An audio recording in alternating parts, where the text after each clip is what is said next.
we just got out watching The Marvels, the new movie from Marvel Studios. What did you think? I liked it very much. I enjoyed. There are some specific things, Right. points we're going to talk about, but I overall had a fun time with it. But it's complicated. I'm trying to remember what I wanted to say.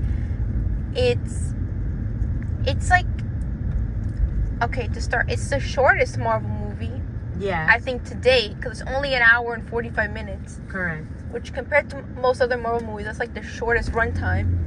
Correct. For one to have currently. And, you know, it's fine. Like, it's a movie that I don't think needed to be longer than it was. But at the same time, you can kind of tell it was cut. Because there were parts that felt rushed. And, like, we're here now. And like, it felt like there were parts missing, you know?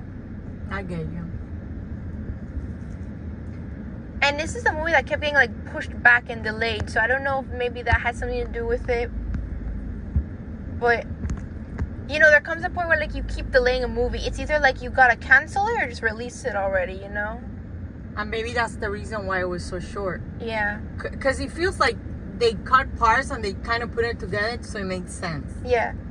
I mean, what I'll say, this movie's more fun than the first Captain Marvel. Yes, definitely. Because the first movie, Captain Marvel, was kind of just like your typical hero origin story, and depending on how they do it, it can either be entertaining or just boring lead up to, like, later on when the character's already more established and you can do more with them. But, like, her origin movie is kind of bland. This one, I feel, is slightly more fun.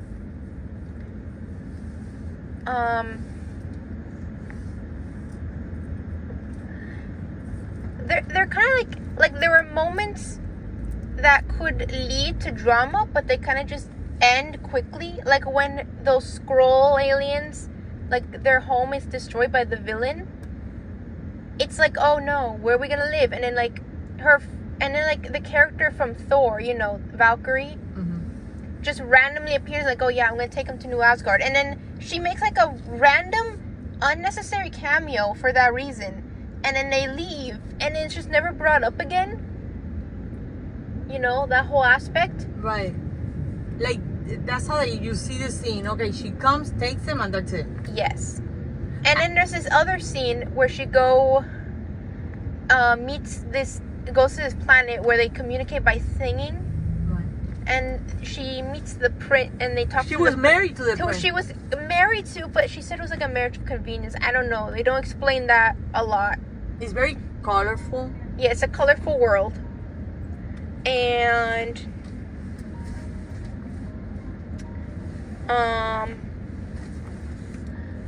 it's colorful, but that whole planet and that prince is only in the movie for, like, a couple scenes, and then they're gone from the rest of the movie. Like, they're not brought up again. Right. So it's like, what was the point of that character or that whole planet being introduced just for, like, another fight scene to take place? I don't know. It was weird.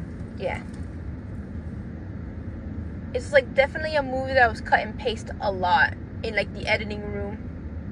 Yeah. That's why it's a short movie. Yeah. You know?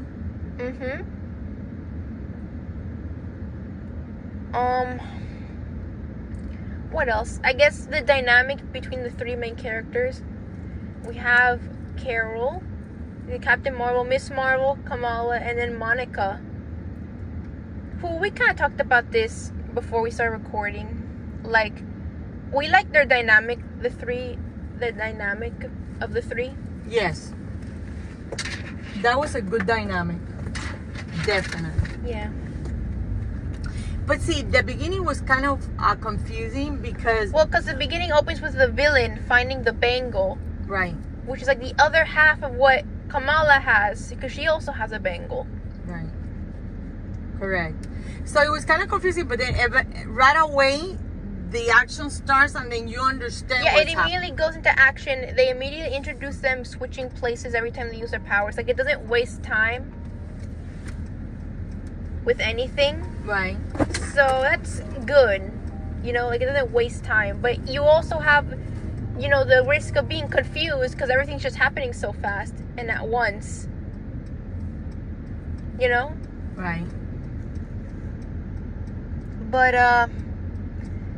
yeah, sometimes I like their dynamic, but sometimes it felt like it focused more on like Carol and Monica's own interpersonal relationships and problems, and Kamala was just kind of like the third wheel who was like also there at times, you know.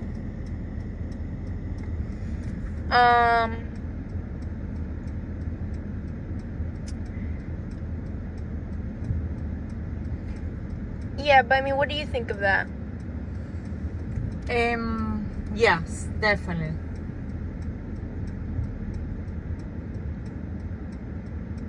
Okay.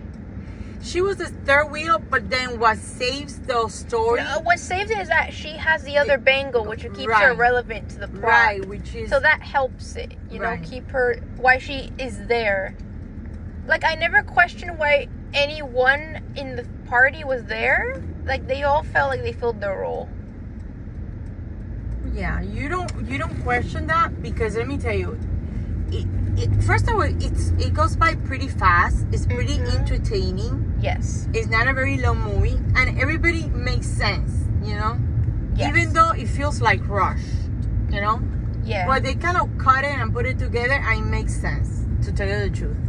Yes. You know? Mm-hmm. That is, there's no question about it. Yeah. You know? Yes. Her family was pretty entertaining. Oh yeah, her family was funny because they're like and they had like a lot of the emotional moments, you know, too.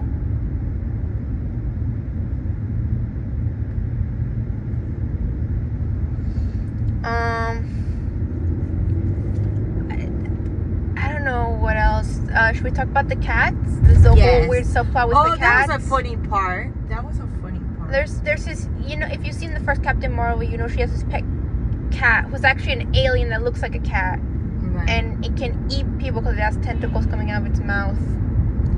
In this movie, there's like this weird subplot where like that cat is having babies, and those are like the eggs they keep finding around the spaceship. And then once the little kitten aliens are born, the bad guy, like, I don't know what happened. It's like the ship is down and they don't have many escape pods, so they make the kittens eat the people on the ship so then they could evacuate, and then they spit them out later because they're like 300 people and then they don't have enough space pods to get, you know, to get away.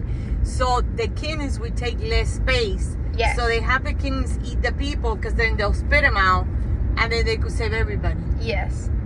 Like, I get it, but it was also like just a weird montage to witness. Right. Especially because Memory from Cats started playing over it. Right. And it was just very weird, and I don't know how to feel about it. Yeah. It's cute, but I don't know. It just... There's a lot of things in the movie that don't feel like... like a tonal whiplash, you know? Right. Like, this movie had a weird tone. Like, it was colorful and felt like it should have been lighthearted, but then there were, like, serious moments that were, like, underscored later with comedy, and it was, like, a whiplash, and I didn't know what to do about that or feel. Correct. What else? I guess let's talk about... This is where we get into spoilers. Let's talk about let's talk about the villain first. And then, what do you think of the villain? Not important. Not important. Very lackluster. Yeah. Fell into the Marvel trope of an unmemorable villain, right? Yeah, definitely, 100%. They tried to give her, like, a backstory connecting her to Captain Marvel, but it wasn't well fleshed out, I feel. Like, it was just, like, a quick flashback. Like, if you have to have a villain, so they just... Yeah, like, a villain. I feel like they didn't know what to do with her. Because I feel like they wanted to make her sympathetic or have, like, a sympathetic backstory. I feel like... But at the same time, it wasn't even, like, that fleshed out. But she wasn't even, like, an over-the-top villain either. So you can be like, oh, well, at least you're fun to watch. But it wasn't that either. It was just kind of...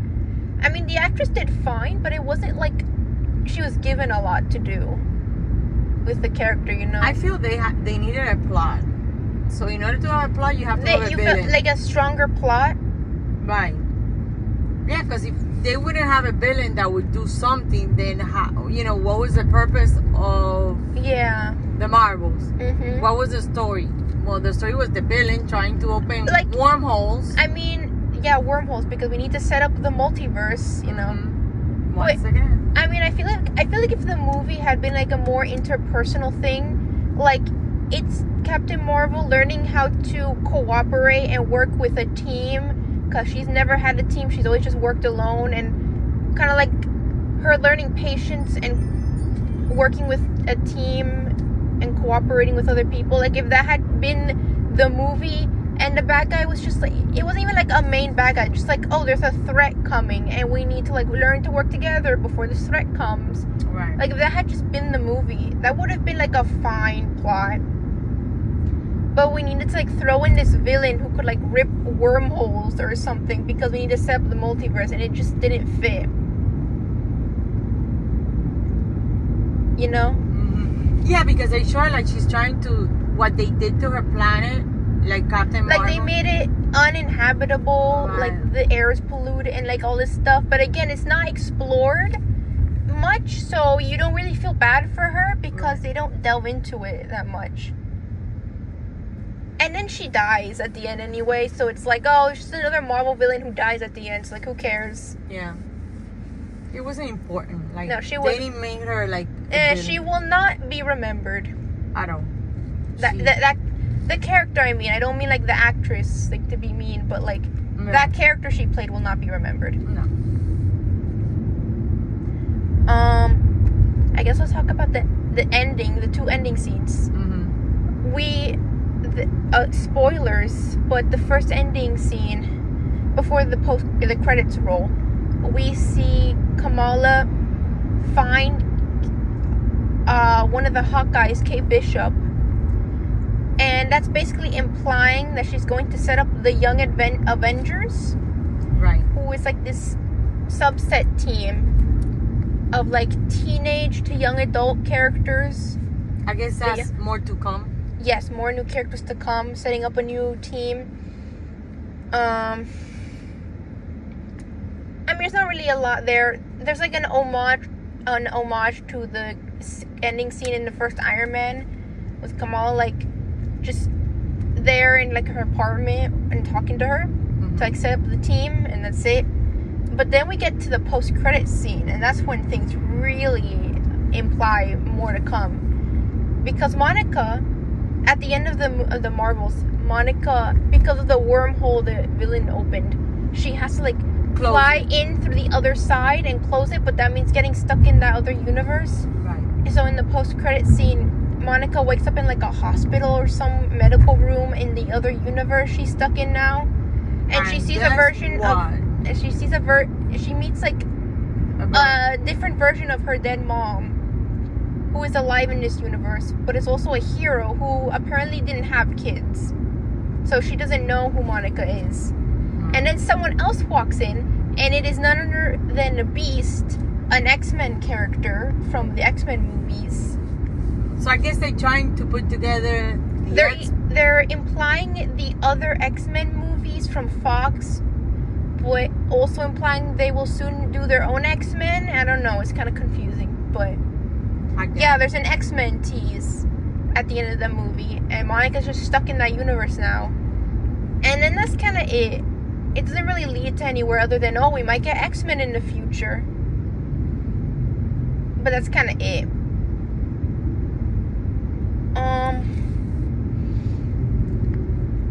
I don't know, is that everything you wanted to touch on? What did you think of those scenes?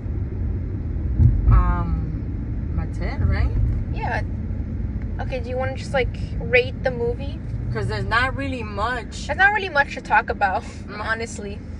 I mean, that's basically it. Yeah, do you want to rate the movie? Okay. I'm going to give this, you know, at first I thought I was going to maybe give it, like, a 7 or 6. But after talking about it and kind of realizing some of the flaws, I think I'm going to give it, like, a 5 out of 10. I'm going to go with a 5, too. Yeah. So very middle of the road. Yeah.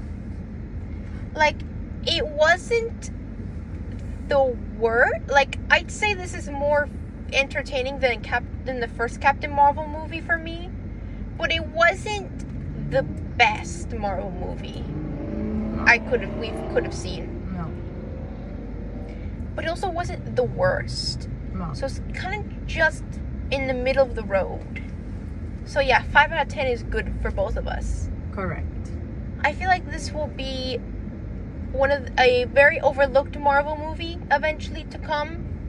Like, one people only watch because they want to watch in, like, chronological order or something, but not very acknowledged. I agree. So yeah, we're both 5 out of 10. Tell us what you thought of the movie in the comments below. If you liked it, hate it.